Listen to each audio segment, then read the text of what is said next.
You ever see a Wi-Fi name so weird that you stop everything and just stare? James did. It was one of those sleepless nights. The fan was making that annoying ticking sound. His mobile data was crawling, and he was halfway through watching a documentary about haunted objects. Ironically, that's when it happened. He refreshed the Wi-Fi list. James net 123 1 bar, but then, below it, you can escape _666, no lock, wide open. Now, most people would laugh, maybe even assume it's a prank by some bored neighbor, but James, he was desperate to finish that documentary, so he tapped connect. Boom, full bars, 4K quality, no buffering. It was like someone sprinkled fairy dust on his modem. He was impressed. He was also doomed. That night, something strange happened. His phone lit up at 3:01 a.m. New message from unknown. Welcome, James. The profile picture was just a blinking router. He laughed it off. Maybe a random scam link. He locked the phone and rolled over. But then ping. Another message. You watch scary things, but you never think someone is watching you. He sat up. The message disappeared. No trace of it. Next morning, things got weirder. His smart TV turned on without the remote. The screen showed only static at first. Then, a loading bar appeared. Buffering soul. Please wait. He threw the remote. Literally unplugged the TV. It turned back on, this time with a blinking message. Don't ignore me, bro. We have a connection now. James did what any sane man would do. He ran to his neighbor, Mr. Oliver, a retired army officer who always smelled like Vicks and conspiracy theories. Mr. Oliver looked at the router name and said, Beta, burn. Some sage. And never trust free Wi-Fi. That's how the CIA gets you.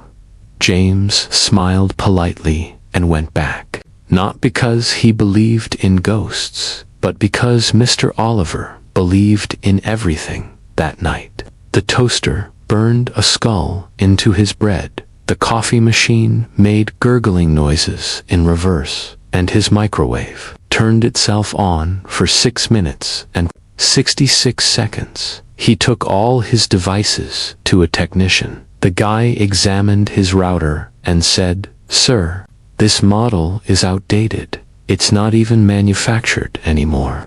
James, I didn't buy it. Technician, well, this MAC address links to a case file from 2006. A man named Frank lived in an apartment above an old internet cafe. He died mysteriously during a storm while trying to download a horror film illegally. James swallowed hard. Technician leaned in and whispered, People say his soul got stuck in the cloud. The ultimate punishment for piracy. James laughed nervously again. But the laughter stopped when every device in the shop started flashing the same thing. You can escape _666. Even the technician's smartwatch said, Nice try. James ran, changed cities, new phone. No smart gadgets. He lived offline for months, used cash, burned his old router, didn't even use Google Maps. He was finally free, until one day his TV flickered on. He hadn't even plugged it in yet. The screen showed Netflix, and the cursor moved itself, hovering over the horror category. Then, a voice echoed through the empty room, Brew, it's movie night, he screamed. But now, nothing helped. Every device he bought connected automatically, same network. You can escape _666. Even his neighbor's goat got tagged with a smart collar that read, connected to Ghostfy.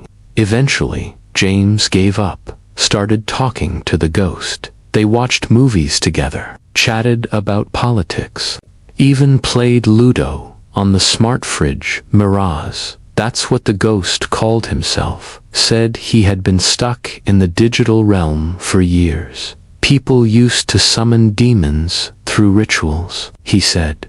Now just click accept all cookies.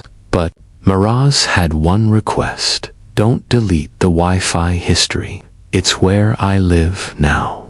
James agreed.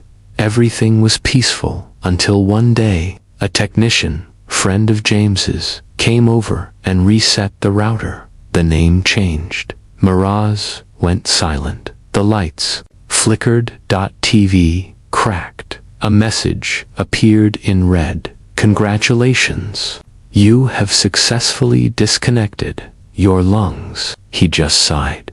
I told you not to mess with the router, bro.